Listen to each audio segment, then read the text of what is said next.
Freddy Pacheco, encantado de volverte a recibir. Esos son uno de los alumnos, pongámosle así, más frecuentes a este foro, que es un foro de ver problemas nacionales, de buscar soluciones, de conversación, eh, de discusión, pero básicamente de construcción. Eh, Hablemos un poquito hoy de la bendita Agenda 2030, que comienza en el 2015 y termina en el 2030. Ya estamos cerca, ¿verdad? Ujú. Ya faltan nada más 6 años, ¿verdad? 6 años. Bueno, muchas gracias, Y Jorge, por las invitaciones que me has dado, porque me honran, me dan la oportunidad de volver al aula. Yo me siento, trabajé 42 años en la universidad, toda la y vida. toda la vida, y es algo que me encanta. Y aquí es un aula más extensa que la que teníamos en un grupo de 30, 20 estudiantes. Y todos aprendemos, creo que todos aprendemos. Y no hay nada mejor que el diálogo. Bueno, el tema ambiental ha sido un tema permanente en mi vida universitaria, fundamentalmente, de estudiante. Y bueno, el tiempo nos dijo, tienen razón los que empezaron a pensar en esto, cuando no se pensaba. Y digo no se pensaba porque, te voy a decir, siendo estudiante de la Universidad de Costa Rica, en biología, en 68, 69, ya estábamos reuniéndonos, viendo a ver qué hacíamos sobre el asunto ambiental. Porque a los jóvenes, ya se los digo, de ecología no se hablaba. Yo una vez le planteé en un foro en la Universidad de Costa Rica que cómo era que formaban ingenieros agrónomos sin llevar siquiera un curso de ecología. No existía esa ciencia para la formación. Empezamos poco a poco. ¿Y por qué? Porque, Jorge, veíamos los grandes problemas ambientales que ya se estaban dando, las grandes amenazas ambientales, que algunos no lo veían como amenazas, lo veían como logros, oportunidades de desarrollo, de progreso.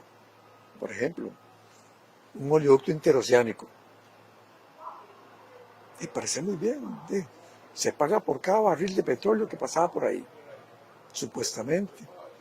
Pero no se hablaba de que una terminal del oleoducto interoceánico, los tanques, para recibir los tanqueros con el petróleo o para llevarlo, Es era una amenaza. en una bahía que se llama Bahía Culebra, donde se desarrolla hoy el proyecto turístico Golfo Papagayo. No se hubiera desarrollado, No. jamás. Un día hablaba con el arquitecto Quesada, nuestro amigo ¿Cuál Tony? ¿Qué Tony está? Quesada, En paz descanse. que en paz descanse. Y un día me llamó, yo llegué a la oficina, me llamó, mira Freddy, ven acá, aquí hay unos amigos que quieren hablar con vos, que te conocen. Y me sorprendí. Y me dijeron, mire, es que nosotros estábamos con el proyecto del oleoducto y lo odiábamos a usted por la oposición que hizo.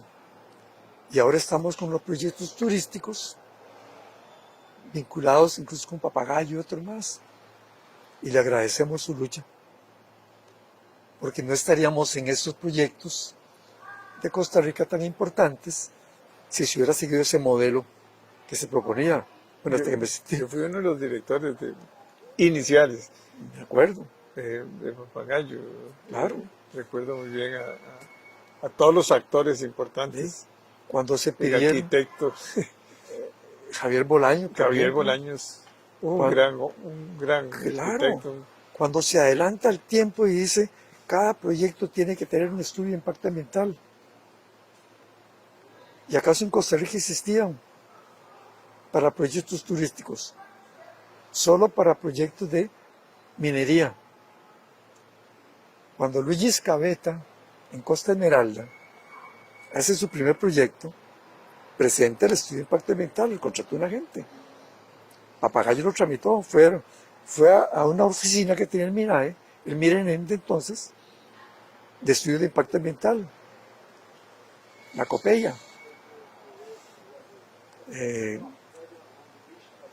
Bueno, creo que se llama la COPEIA. Se va ahí y se devuelven. Dice, no, nosotros no nos corresponde ver eso. Aquí vemos proyectos de minería, de los tajos. Hubo que inventarse un mecanismo para probarlos, que fue una comisión en la Universidad de Costa Rica, me acuerdo. Bueno, esos antecedentes nos enseñan de que Costa Rica fue avanzando, poco a poco. Y el mundo fue avanzando.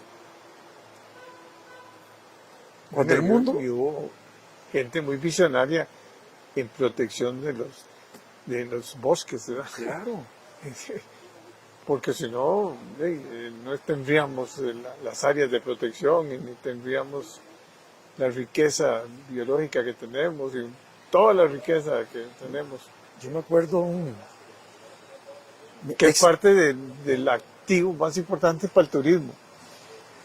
y al decir el turismo, es la principal fuente de empleo en el país, la principal fuente de divisas, Y la que va por todo el es país. una democratización del ingreso, donde más del 90% de los hoteles son pequeñitos, ¿okay? De 20, 25 habitaciones, y eso no lo tendríamos si no hubieran protegido, o si no hubieran protegido los que nos antecedieron, el ambiente, si no se hubieran creado parques nacionales, sistemas de áreas de conservación. Sí, Y eso es proteger lo los que humedales, tanta cosa que hay que todo. proteger. La fauna, No sabíamos, lo veíamos como, los manglares se veían como swampos. Había que secarlos como se hizo en Quepos, por ejemplo. Se veía como swampos. Pero el mundo estaba igual, Jorge. Y entonces, cuando vieron los grandes problemas que coincidían a nivel de países, de un montón de países, más de 100, acuden a una reunión de la ONU en Suecia, en Estocolmo, año 72. Y ahí se crea el Programa Nacional el Programa de las Naciones Unidas para el Desarrollo. Es que interesante, no es solamente protección del ambiente, es el desarrollo. Y se quieren compromisos. Y después de Estocolmo, en el 7-2, repito, porque ya se venía trabajando, viene la famosa reunión de ECO 92 en Brasil, en Río de Janeiro, 1992, junio del 92. Igual, Estocolmo fue en junio, donde surgen conceptos importantísimos ya que se venían desarrollando, pero ahí se estructuran como desarrollo sostenible. La gente discutía qué era eso. Algunos decían, no, es que no es sostenible, es sustentable, no, etcétera, etcétera. ¿Qué era lo fundamental del desarrollo sostenible? Ok, desarrollémonos, pero sin destruir el ambiente. Desarrollémonos de tal manera que el ambiente sostenga ese desarrollo. Parece una cuestión teórica, pero no lo es. Es fundamental. ¿Cómo va a haber desarrollo a largo plazo sin ese equilibrio con el medio ambiente? Sin tener equilibrio con el medio ambiente. Y se siguió avanzando. Después Kioto, en Japón, se hace una reunión. Y vino una muy importante en el 2015. Y digo importante porque hemos visto cómo se venía fallando. Hubo otra que se hizo en Sudáfrica, por ejemplo, con don Abel Pacheco, que él fue allá a Sudáfrica y él habló de paz con la naturaleza, don Abel en ese momento. Pero a los 10 años de ECO 92. Pero se llegó a un punto interesantísimo cuando empiezan a trabajarse por los grandes problemas del mundo y se llega a una fecha importante. El 25 de septiembre, no me equivoco, del 2015, Naciones Unidas, 193 representantes del mundo, es decir, todas las Naciones Unidas, la Asamblea General presente, para ver una agenda ambiental. Y para darle más realce a esa agenda, con 17 objetivos y un montón de metas, los 17 objetivos fundamentales, ahora podemos mencionar algunos. El Papa Francisco, que se ha identificado con el tema ambiental mucho, como en la agenda, como en la encíclica Laudato Si, por ejemplo, que es una belleza de pronunciamiento ambiental, el Papa Francisco va a la Asamblea General de Naciones Unidas. Primera vez en 70 años en ese momento de la ONU que se pone la bandera del Vaticano en las Naciones Unidas. Él quería participar de ese acto importantísimo y dijo, es un signo de esperanza para el mundo si la cumplimos. Y se aprueba por unanimidad. Y cuando uno dice eso, a veces piensa, bueno, se aprobó por unanimidad porque tal vez se negoció bastante. No, un momento. Una agenda que te habla de género, de igualdad de género, de energía, de protección de ambientes terrestres, marinos, de pobreza, de salud, de agua, de ciudades sostenibles, donde se ponen de acuerdo, veámoslo así, China con Jamaica, Estados Unidos con Rusia, Costa Rica con Cuba, Chile con Mongolia. Menciono así ejemplos porque estamos hablando no solamente de cuestiones ideológicas, sino también de cuestiones culturales, religiosas, donde vas a tener musulmanes, católicos, judíos, budistas, agnósticos, ateos y todo el mundo puesto de acuerdo. Vamos juntos. El objetivo 17 es todos trabajando. Del 2015 a 2030. Eso ya es de emergencia en el mundo. Y ahora en Costa Rica hemos venido a empezar a hablar de esto y en este programa fundamentalmente. Cuando llegamos a hablar, por ejemplo, con el doctor Carlos Brenes del fenómeno del niño, cuando no había crisis en ese momento.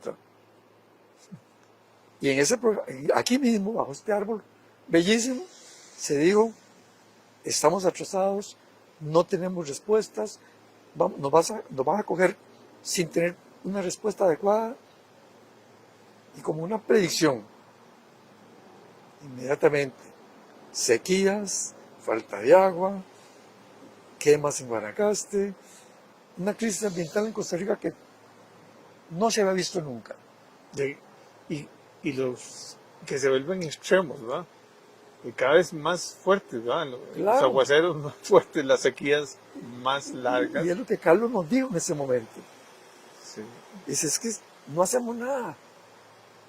¿Dónde está la respuesta? El caso del agua, por ejemplo. Sí, es una tragedia. ¿Cómo es que nos hemos acostumbrado, eso es increíble, a no tener agua? Y siendo uno de los países que tiene mayor cantidad de agua, de precipitación. En el continente americano solo Colombia nos supera en lluvia. En lluvia. Solo Colombia. Pero no tenemos como...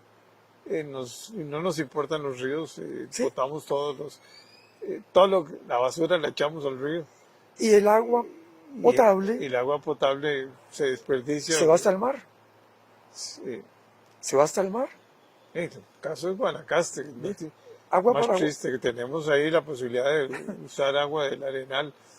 una oposición tremenda al proyecto Agua para Guanacaste. Sí, Y no le dicen a la gente la verdad. que el proyecto Arenal, que fue visionario, ahí se cambiaron aguas de una vertiente a otra. De una vertiente a otra, sí. Porque yo me acuerdo cuando tenía un profesor de biología, William Bussing, colectando peces rápidamente de lo que ve ahí, porque eran de la vertiente Caribe que pasaban ahora a la vertiente Sí, Pacífica. porque el Caribe es más húmedo, ¿verdad? Claro. Tiene mucho más precipitación pluvial, ¿verdad?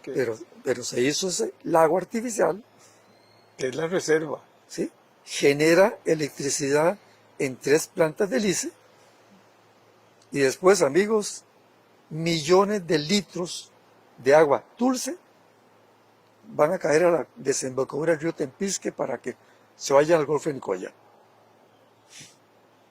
Mientras que, Y teniendo las necesidades tan grandes. mientras tanto, Bueno, hubo otra visión ahí para canalizar agua para riego. sí, pero faltó. Pero el agua Pero la Arenal, en este momento que estamos aquí hablando, se está botando. Para los que creen en religiones católicas, es un pecado. Esa agua bendita se está botando. Mientras tanto, ¿qué pasa? 300.000 habitantes en la región chorotega. Decenas de asadas sin agua. Proyectos para desarrollar que están parados por falta de agua. por falta de agua. Conozco más de uno porque he trabajado en eso mucho tiempo. El llegar y encontrarse un hotelito muy bueno ahí en Playa Hermosa, que tiene un lote perfecto para atrás, para desarrollar, que tiene todo para hacerlo, no hay agua. Y se repite. Agricultura. Con el proyecto Agua para Guanacaste, aprovechando esta agua que hoy se bota, riego para 16.000 hectáreas. No solamente convierte a Guanacaste en un granero verde, verde, sino que imaginemos el desarrollo que genera. Y lo que les falta es agua, porque el suelo es fértil. Sí, pero ahí están los recursos.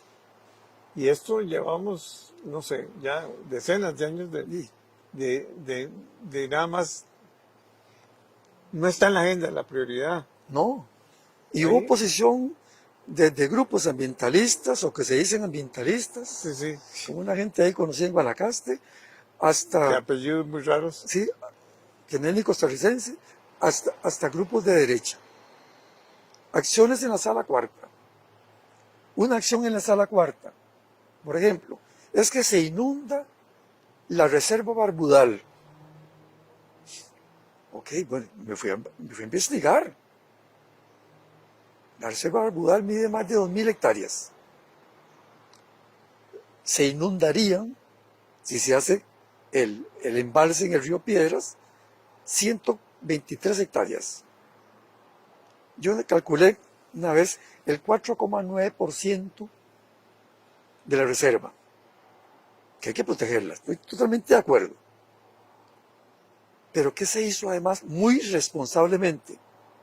Porque ya hay criterio ahora diferente del desarrollo.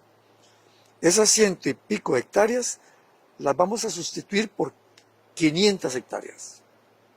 De zonas vecinas, de un par de fincas grandes, se las sumamos a la reserva. Aplaudamos. Vamos a tener la reserva más grande y vamos a tener el embalse y vamos a poder pasar agua al otro lado del río Tempisque, a la bajura, para darle agua a los guanacastecos, potable, para darle agua a los proyectos turísticos que hoy sobreexplotan los acuíferos subterráneos, porque a veces no queda más, y para darle agua a una producción agrícola donde hay más de 400 finqueros o 400 fincas que la pueden aprovechar. Eso sí, sin prejuicios. Sin prejuicios, porque aquí ahora resulta que esta agua no se le puede dar a esta persona o a esta empresa porque ellos tienen mucha plata. Como haber dicho, no produzcamos electricidad desde Arenal Porque va para ricos y pobres. porque vamos a favorecer a unos Y esta ricos. polarización tan tonta. Bueno, existe hoy por cierta gente en Guanacaste, grupos pequeños. Pero eso nos lleva a eso. Entonces, ¿qué es lo que hace la Agenda 2030? Comprometámonos que esas cosas no sucedan. Hay un punto, es agua potable y servicio de agua para todo el mundo. Salud. No puede haber salud sin agua. Si no, el doctor Calderón Guardia no hubiera promulgado en agosto de 1942 la ley de aguas. ¿De qué servía crear la Caja Costarricense del Seguro Social? ¿De qué servía darle salud, atención de salud a la gente si no tenía agua? Eso hay que valorarlo porque no se menciona mucho el doctor Calderón Guardia. Y él lo hizo cuando nadie hablaba de leyes de agua. O antes que él. Necesitan agua en Punta Arenas. No tienen buenos acuíferos, se conocía muy poco. No existía un Servicio Nacional de Aguas Subterráneas, de riego de bebenamiento, como el SENARA. Don León Cortés, don Ricardo Jiménez, se ponen de acuerdo en los años 30, hacen un préstamo que se aprueba en el Congreso de entonces, y se construye una cañería desde Ojo de Agua hasta Punta Arenas, en los años 30, que nos derivó en el balneario Ojo de Agua, pues es un estanque ahí y quedó el balneario. Pero además la cañería se le encargó a Ferrocarriles, y como se usaban máquinas de vapor, amigos, las máquinas de vapor funcionan con agua. Y en las películas de vaqueros algunas veces vemos cuando se para la máquina y mueven como una estructura para echarle el agua. Bueno, a lo largo de la vía iba la cañería. Entonces, agua para pueblos a lo largo de la vía, agua para el ferrocarril y agua para la comunidad. En los años 37, 30. Y hoy tenemos necesidades en Atillo y en Alajuelita. Y por falta de esa visión general ambiental, un proyecto de ley que yo hace mucho impulsé, pero más de 10 años. Uno nunca lo escuchan, pero finalmente en el AIA dijeron, mira, si aprovechemos un poco el agua de Ojo de Agua. No es cerrar Ojo de Agua, no. En Ojo de Agua brota el agua del acuífero Barba. La misma agua que protegemos en las montañas del Barba. Ahí brota, mucha de ella. Se aprovecha para mandar hasta Punta Arenas, en que ya se queda de camino, un poco para San Rafael de Alajuela, pero todo el tiempo están pasando agua para 140,000 personas bajando por la catarata Ojo de Agua, que ya es artificial, llenando las piscinas recreativas, un laguito artificial, pasan una quebrada sin nombre, ahora le llaman el río La Fuente, va entubada en unas partes para terminar en el río Segundo y el río Virilla. Mientras las comunidades de Atillo, Alajuelita y otro más, vimos ahora, no tienen agua. Se hizo un proyecto, aprovechemos un tercio de esa agua, en la noche nada más.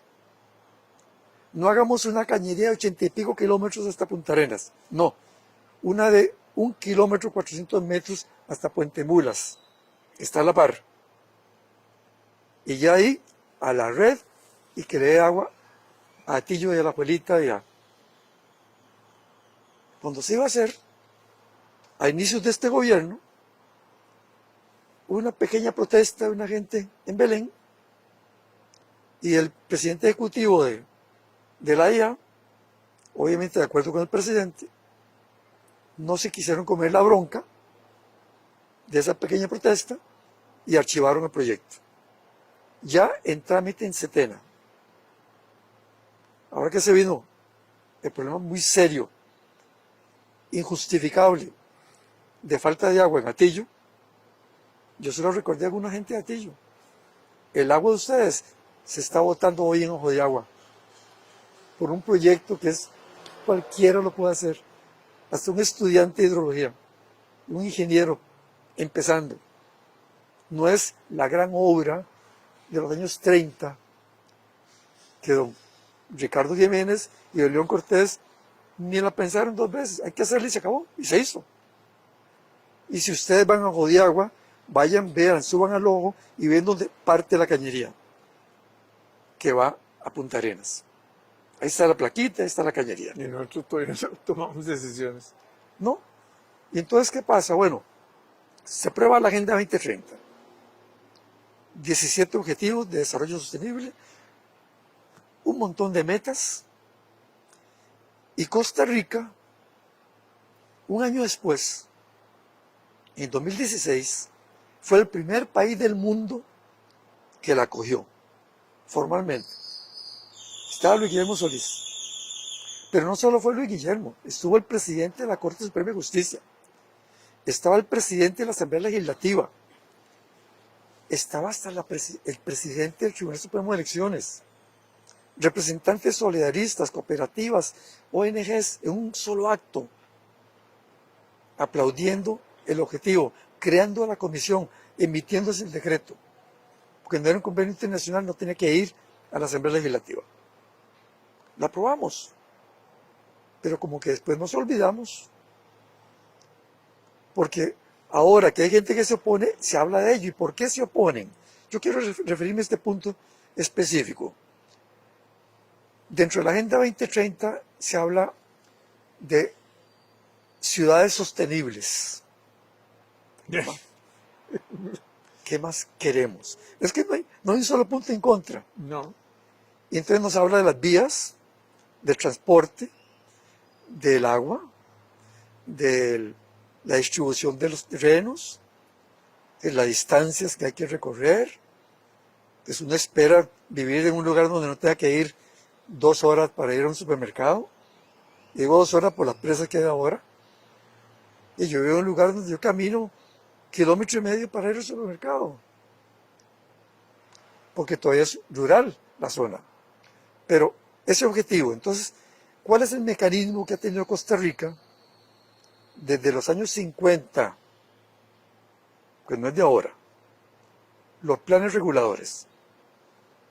La ley de urbanismo. De 84 cantones hay ahora. Como la mitad tienen planes reguladores. Algunos son la parte continental, otros son costeros, muy importante. Papagayo, que ahora hablamos nosotros, se hizo un plan maestro que se discutió mucho con gente participando abiertamente con objetivos clarísimos. En Papagayo no se puede construir un hotel que tenga más de 14 metros de altura. No se puede cubrir más del 25% del área que se le da al concesionario. Son concesiones, todo es del Estado. Es decir, objetivos de ese tipo. No más de 20 habitaciones por hectárea, si no me equivoco. Baja densidad, porque se busca calidad. Y diferenciación de lo que hay en el mundo entero. Exactamente. Porque en otros lados, como Cancún, No, fue el desastre más acabado. y sí, y aquí en Costa Rica tenemos ejemplos. Sí. Papagayo es el modelo. ¿Y qué pasó con el tiempo? Hubo gente, me acuerdo, que decía, es que no es negocio, los hoteles tienen que ser de 100 y pico habitaciones y en áreas pequeñas. Y resulta que Era otro tipo de turismo. es otro tipo de turismo, le gusta estar en un lugar más adecuado, a la par de la naturaleza, compartiendo ambientes muy claros, con pequeñas habitaciones pequeñas, con muy buena atención, y entonces paga más. No es para nosotros. Yo no conozco un solo hotel en Papagayo. Porque no, uno lo que busca es un Airbnb o hotelitos pequeños de otra gente, pero no va a quejar por eso. Claro que no. Entonces lo hicimos. Entonces vino los planes reguladores y vino un conflicto que no lo conozco en detalle, no lo puedo juzgar. En la comunidad de Pérez Celedón, una oposición a un plan regulador. A mí no me sorprende porque los planes reguladores tienen que aprobarse en cabildos comunidad. municipales.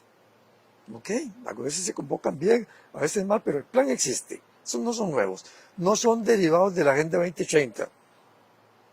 Lo hay que hacer mucho antes. Que hay gente que dice que la Agenda 2030 es una imposición global, el gobierno mundial. No, nada que ver con eso. Si no, no hubiera estado el Papa ahí presente aprobando eso. Pero hay oposición. Y hay gente que cree que eso es un buen motivo para hacer política. Entonces me pongo del lado de la comunidad de Pérez Celedón. Y ya se dio cuenta que hay un plan regulador actualizándose, discutiéndose en Liberia. Cuando yo vi Liberia y conociendo muy bien Guanacaste, dije, excelente, que vos has sido testigo del cambio que ha tenido Liberia precisamente por el turismo de la zona costera. La península de Nacascolo, donde está el Four Seasons y otros hoteles, es de Liberia. Y Liberia requiere todo un movimiento. ¿Por qué? Porque, ¿qué te dice a vos en plan regulador? Bueno, vamos a zonificar esto. Zonas públicas, zonas para escuelas, zonas para hospitales, para clínicas, parques, transporte, industriales, de residencia de alta densidad o baja densidad. Distribuyamos. Es un ordenamiento Yo no quiero, territorial. cuando hay gente que me ha dicho que es que él no están de acuerdo con un plan regulador, en Santo Domingo se está haciendo así uno. Y yo digo, pero ¿por qué no? A mí no me gustaría estar en mi casa, después de que hicimos una inversioncita ahí, Y te meten una fábrica. préstamos al limbo, y que me pongan una venta de pollo frito a la par. Tal vez el primer día me huele rico. Después me huele a pura parada de bus de San José. Porque aquí hay una vinculación rarísima, ¿vos has visto? Están las paradas de buses y las ventas de pollo frito y la gente sube con el pollo a comérselo en el bus. Yo no quisiera eso. O una fábrica a la par. Eso lo regula el plan regulador. Pero además, desastres. Días anteriores me di cuenta que hubo que evacuar a una gente en Santana porque hubo un derrumbe. El plan regulador te dice, no se puede construir ahí. Las laderas de esa montaña no permiten eso. O los tamaños de los lotes. Hay gente que ha reclamado porque dice, es que yo tenía un lote, digamos, de 10.000 metros, voy a vender la mitad, quedarme con 5.000 metros y dárselo a mis hijos. Ya tengo 8 hijos. Y tal vez el plan regulador le dice, no, es que los lotes aquí, el mínimo de tamaño es este. Por una razón lógica. Y entonces dice, pues, es que están abusando de mi libertad, de mis derechos. No dándose cuenta que es para bien de él y de sus hijos. Sus hijos no quieren vivir en una comunidad como Atillo. Sí, pero aquí yo creo que esto del plan regulador, todo un programa, vos y yo, Sí, porque se ha violado muchas cosas también.